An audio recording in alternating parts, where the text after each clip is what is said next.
Hey everybody, I'm Jody Vance. I'm George-affleck. And it's time for... Save me, Superman, save me! Unspun. I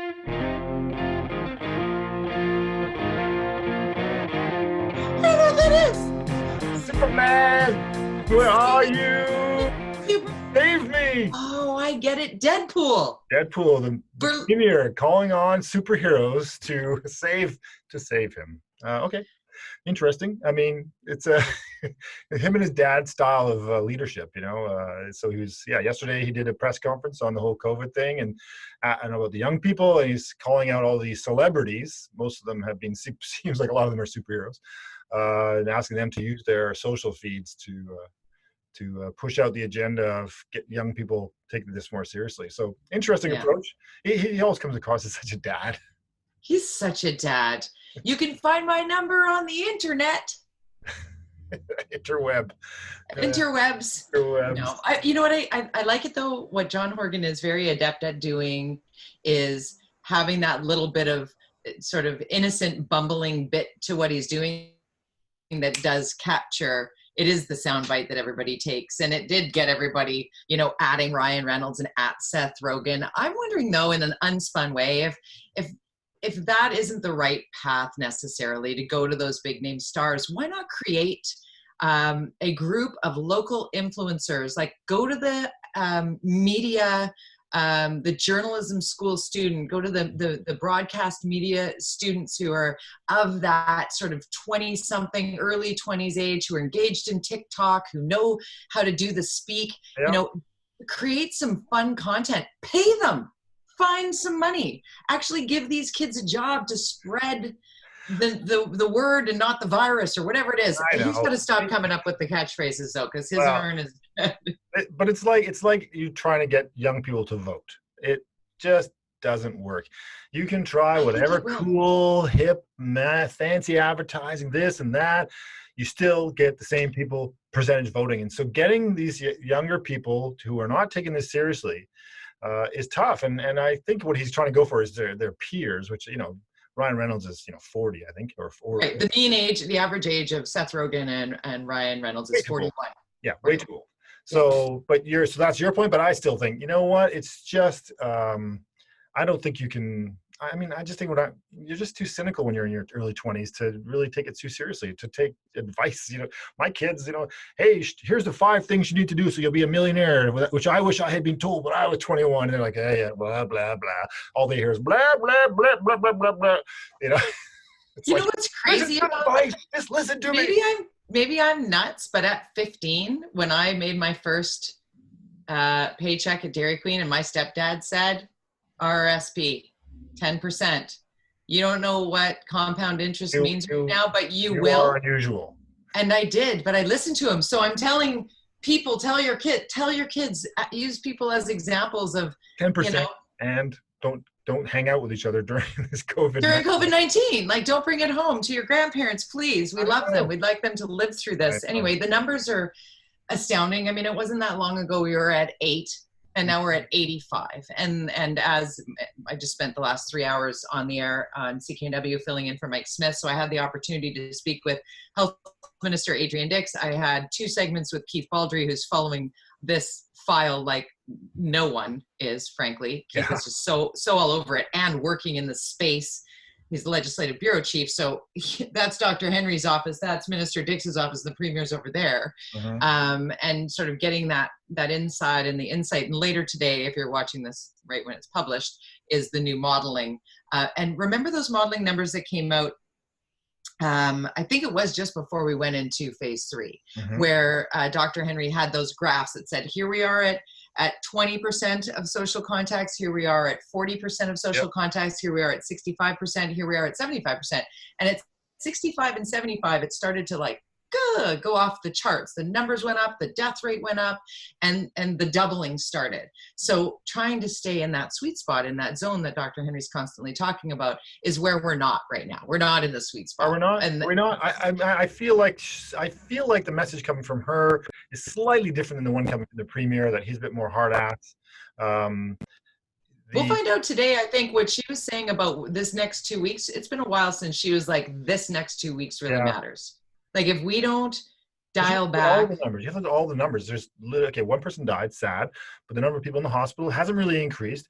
For now. I mean, what point do we have to accept that there is a manageable number of cases, and how do I we? get that. What is I that? get that. What is that magic number? But there's no magic number. If there was, we would be targeting it and Oh, trying no. to hit it. That's why we're in a pandemic. But 20 million cases worldwide and millions of deaths, and how we see the surge happening and impacting south of the border. I can't tell you how many people are sending me school stats from south of the border, and they're just like, no, there's 5,000 people and kids and staff in quarantine in Georgia and da da da. And I'm like, that's the U.S. That's community spread. That they had no business going back to school, particularly an attempt to back to school with no physical distancing or any kind of hygiene in place and whatnot. So everybody's situation is different, and I think that's something that here in BC, and the point I was attempting to make there is, we were very, very proud of what we achieved through March, April, May, and into the beginning of June. And even after that, it wasn't until the July long weekend and the parties in Kelowna and then another summertime and things are, and we're doing this and we're continuing to do this, things can get out of control really quickly when community spread happens. I don't want our economy locked down again, George. I'm with you. I'm feeling your fiscal side, your small business side, but it's that, looking at Ontario, and they're now at 8. Toronto, not Ontario, excuse me. Ontario had 151 new cases. But Toronto has a larger population than British Columbia, and they have 8. They're where we were. But they're like, because they're a month behind us in their process. Right. I just feel like so that's my point. But just make sure that you got my point. I want our listener to get my point. The point is that it goes out of control very quickly, and we need to. My column's more about slow your roll there, people on the party side. I want businesses to thrive, not the rave. Let the patio buses pulling up to nightclubs. Be a quiet space. Yeah. Oh my God, please! I can't. It just makes me nuts. I know. But anyway, anomalies. These are anomalies, and I feel like I know that you and I'm a bit looser when it comes to this whole thing, and I just feel like that there is anomalies, and I feel like that's what Dr. Henry's done a really good job at, is this balance of not being too strict. How do we balance it so we don't get the anger that you get in other places? It's really tough because. I think if you get too strict, then you get this anger, and then it just starts to work against you. And so, agreed. It's really mandatory anything. Yeah. Mandatory masks. People are like, make them mandatory. It's like, that's not going to work. The people that are pushing back against it right now aren't going to do it because you said you have to now. They're actually going to do it less or so. And they get. Yeah, you see. Well, we know exactly what happens when you get too strict. We've seen it. And it's ugly, and we've seen it on occasion here. And you see the racism happening, all those kind of things. So I think we have to. So it's It's obviously managing this in real time is what we're doing, right? We don't have a template for this, so and I think actually. BC is creating the template for North America. If they follow what we do, we're getting more cases right now. But we have to look at also the deaths. We have to look at the number of people in the hospital, all those things. But getting young people to think about this and be more open. I just came back from Penticton and for 4 or 5 days. And, it's a different atmosphere there. I mean, I can see what happened in Kelowna. There's definitely a looser mentality there. People were wearing masks, but not as many as here. There was places, they had the brew pubs and stuff like that. They were social distance, but they were still quite strict. But still, people were, you could sense there was a looser kind of attitude in the streets and basically I went on the Whibbit. I don't know if you've been on the Whibbit. I have been on the Whibbit. Fun for a 12-year-old, but 55-year-old, it's super scary. It's a back problem. It's a back problem, face problem, arm problem.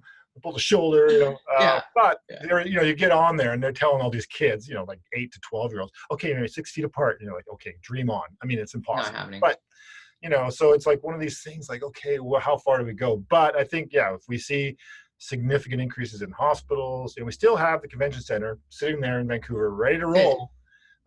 It's still set up to be a hospital. But we don't want to get there. And let's get That's right. Let's get that. We're prepared for the worst, but yet it is still in our control to not go down that path. And I think that you're right about reaching all the young people. Probably not going to happen. But what peaks for me, and I'd love your opinion on this, Mhm. when everybody was all up in arms about people quarantining, right? Coming back from out of the country, and people aren't quarantining, they're just rolling back in, and then they're right back into society, and they're not listening, whatever. And it was true. There were people who were just like, whatever, that applies to someone else, calm down. And then when they said, you know what, a quarantine, if you don't do it, it comes with a fine and the possibility of jail. I mean, it's like $750,000 fine and 6 months in jail, which has never been thrown down. But it kind of gave people that like, No.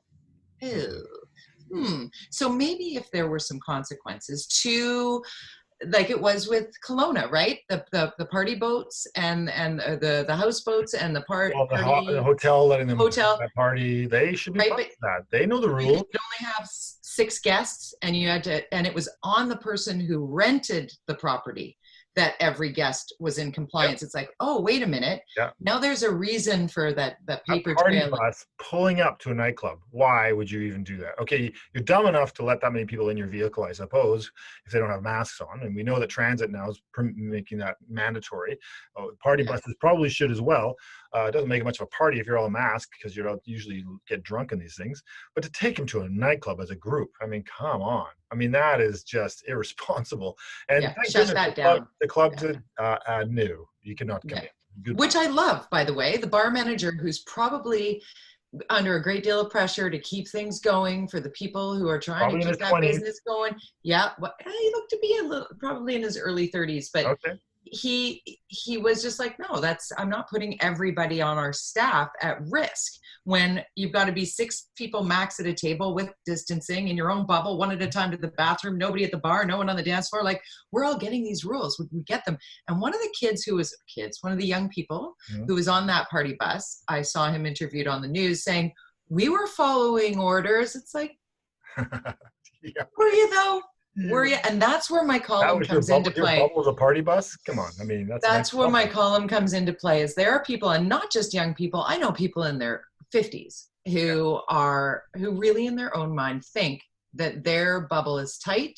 They think that they're following public health orders, and they're not. And they're shaming their friends for being more strict when one of us, I'll use myself. What's the exactly. problem? Why are you being so strict? Well, you know why? Because it's the right thing to do in a pandemic, guys. Like, this is not forever. It is for now. Maybe for now is 4 years. I don't know. Maybe it's 18 months. I don't know.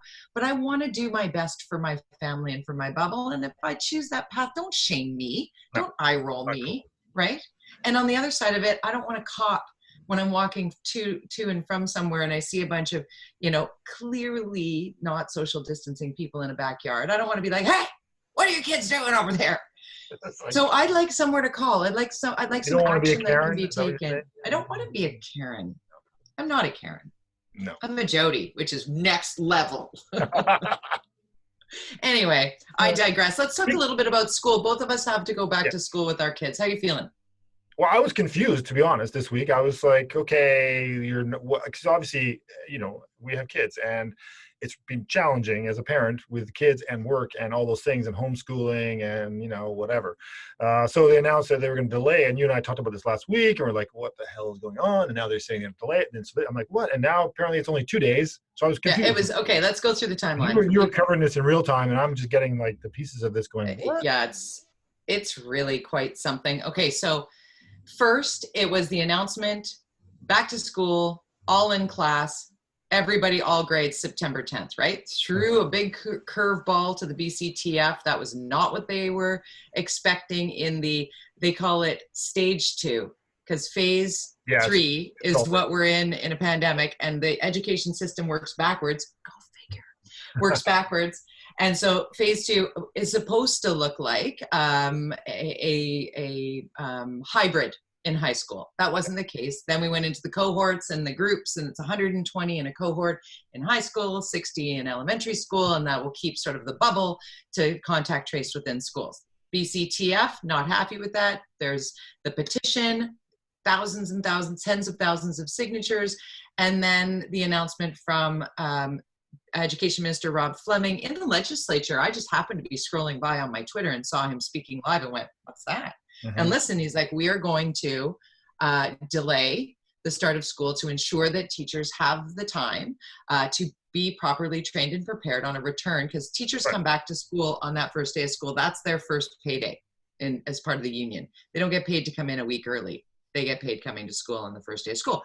That's the first day of school being an hour for kids, right? Okay. The first week of school is basically an hour a day. They're counting heads and who's going in which class, and we tried to sort it out, but there's more kids in the catchment or there's not or whatever. Yeah. Anyways, so then it was, we're going to delay, but they didn't say how long. And then the BCTF did the lap of yay, thank you for hearing us. That's great. And not even the next day. It was later that day after the media rounds. I spoke with Terry Mooring. She was very relieved. Teachers are relieved. We're going to have health and safety training where we need it, and have admin staff and figure out the one way through the school and how to set up classrooms and blah, blah, blah. And then the education minister said, yeah, you get 2 days back to school. Back to school on the 10th. No, yeah, because it was back to school on the 8th and now it's the 10th. Very clever. Right? So the spin on this is kind of... It's such a vision move too. That's the kind of thing they would always do. You're like, all right, okay. And then you go, wait a minute, what's really going on here?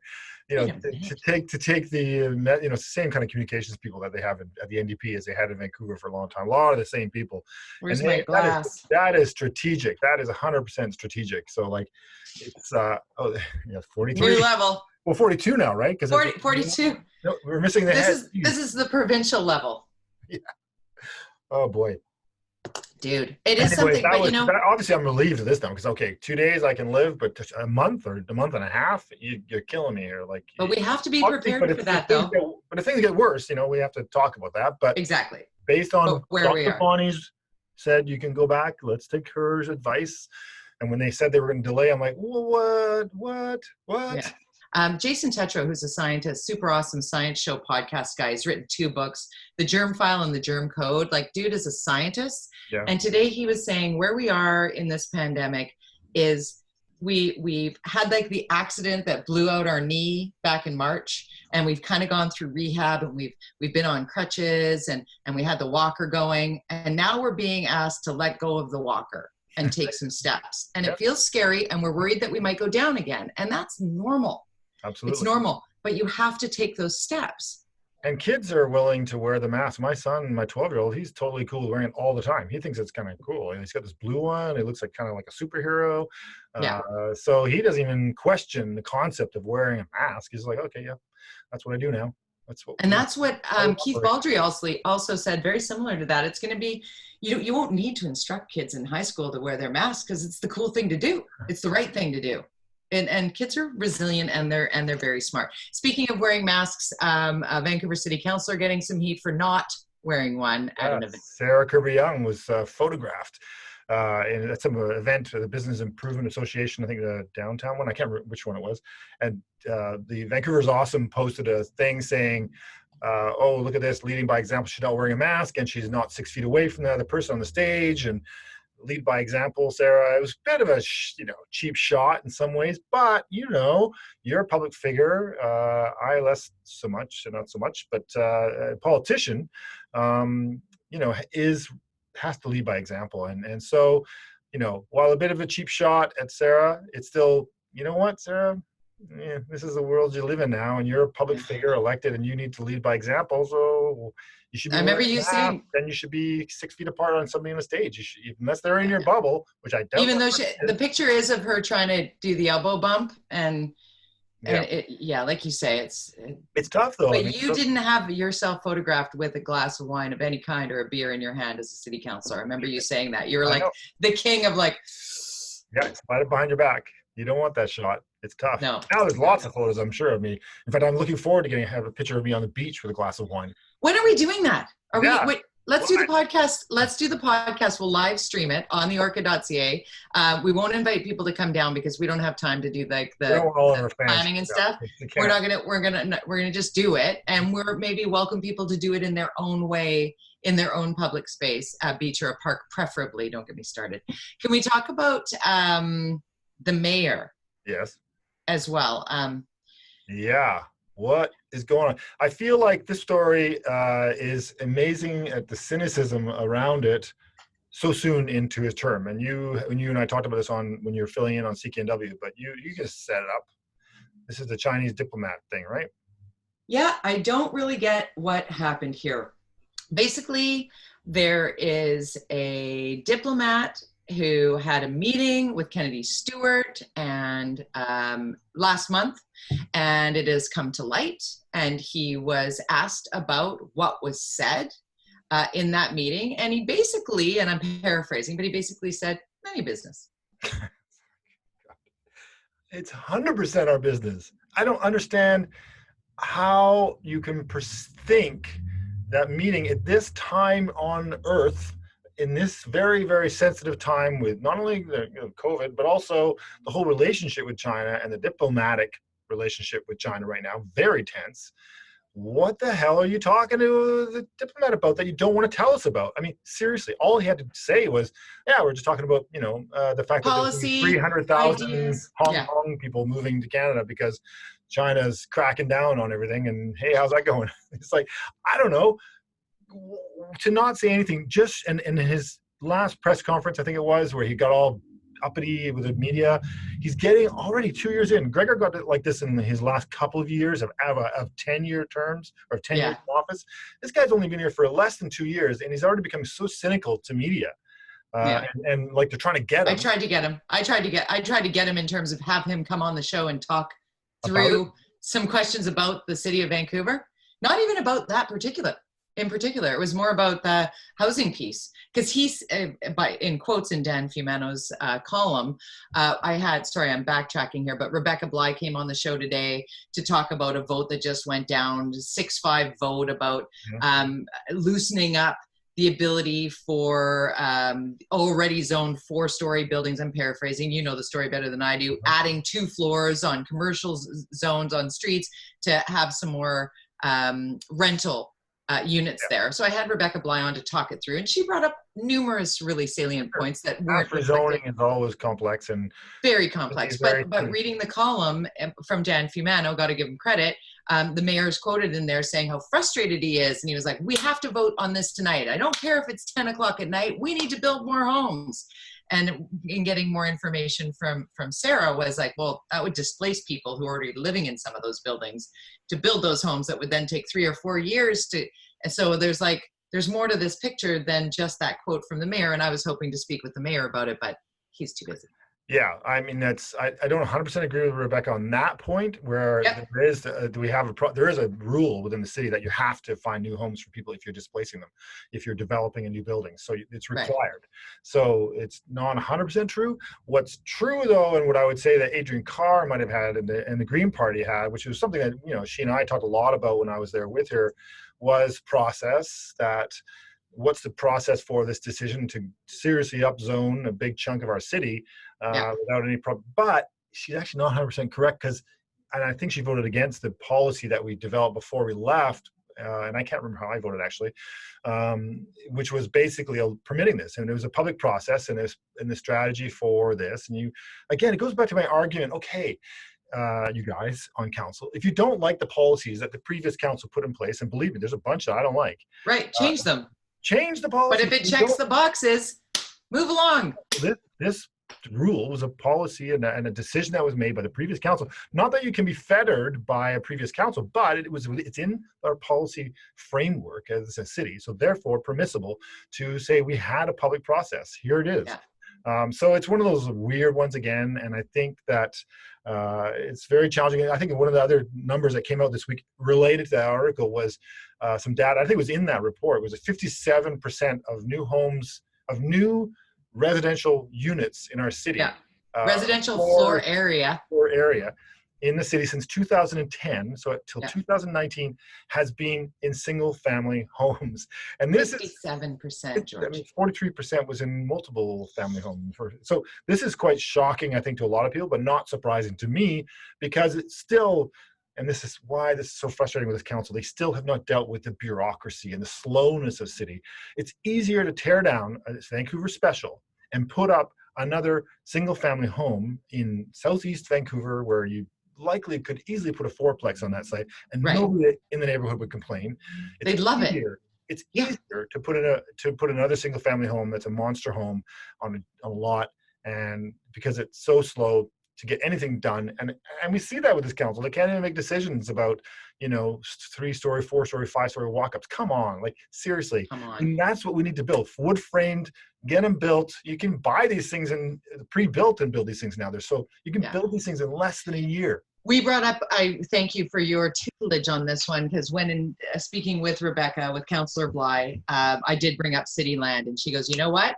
You're bang on. There's no excuse for us not using city land and building on it as quickly as possible. We got to find a way of getting builders and the development community in on that. It is usable space. It is right now space. And then she got into the specifics of affordable rental versus market rental versus social housing. And therein lies the, if it's not social housing, then this councillor is always going to vote no, and it's just like, oh, okay, here we go. And then there's against the supplyists, it's supply and demand. And I'm a supplyist. I think that any housing is helps with the pressure of housing, the pricing of housing, whether it be rental or owned. You just got to build it. But if you slow the process down and you make it more expensive to build, you therefore make it more expensive to have a home, whether it be rental or owned. It doesn't matter. I'd like a developer to hear my plea for building places that don't have bamboo flooring and fancy schmancy fixtures. I want simple parquet and a small little galley kitchen and a little bathroom that's super functional and affordable fixtures that you don't have to, pull the dollar value out because you spent that much. Like, make it livable. What places you lived in Kits when you were in I loved it. Loved it. And at that point, they were already, 20, 30 years old, in pretty rough shape, if I recall, in the 80s, but good enough. And a lot of them are still there. They're still there 50 years on. And, there's no, again, we go back to that conversation that I talked about last time. There's no federal policy. There's no provincial policy. There's no city policy that really drives the construction that can happen quickly. And it seems like, when you add in the environmental stuff, you add in the fees, you add in just process, you add in this case, a council that seems paralyzed in making decisions. So, therefore developing. Writing motions. Before taking care of what's already on the docket. Prioritize. The planning and engineering departments are so overwhelmed with the 200 motions that this council has put forward in 2 years that they can't get their basic jobs done. So they don't seem to understand the connection between that. You look at other municipalities around the city that are getting stuff done quicker. That's because their councillors aren't running a shitload of motions every 2 weeks to inundate the staff with. It's ridiculous. When you put a motion forward and it gets approved by council, it becomes a priority for staff. And that is how it works, because you are the governors of the city and you have said to staff, this is therefore a priority. And they're okay, that's your priority. I guess we won't do this piece of work over here, because that's not a priority. That, the Broadway line, the Broadway corridor, it's still not, that whole process that we started when I was there, still not done. 2 years in, should have been done, but it was our priority, not this council's priority. They got all this other city plan, they got all this other 100 million motions. So therefore those become priority. The Broadway section, okay, well that goes over here. We'll get to that eventually. City plan, it's not going to get done before the end of the next election. There's no way, and it's not going to get done ever. Frankly, I don't think, because it's redundant within 2 years anyways. That's right. It always goes to the wrong end of the docket, and by the time it hits it, you're like, well, we have to start again. How much is that going to cost? Focus on community plans. There has not been a new community plan developed now since 2000. Well, the last one was this Canby 3, the version of the Canby one. Before that, Marpole. We haven't really. Dunbar needs a new one. Southeast Vancouver needs one. The Peony area could do with one. All these areas are ripe for development, for small, gentle development. Current need. Yeah. And this is a Vancouver issue in a lot of ways, but because we have this way our city's structured. Other cities are much quicker at getting these things done because they don't have the same sort of approach to development. So I congratulate other communities that are able to build faster and get things done. But Vancouver. Time to revisit what's stalling us here for sure. You know what? We're out of time, but I haven't even mentioned your Twitter handle, George_affleck.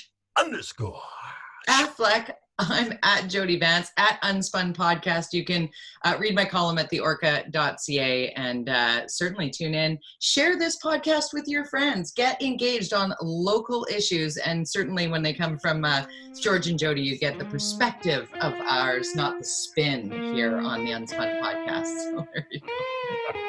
See you later. See you later, George.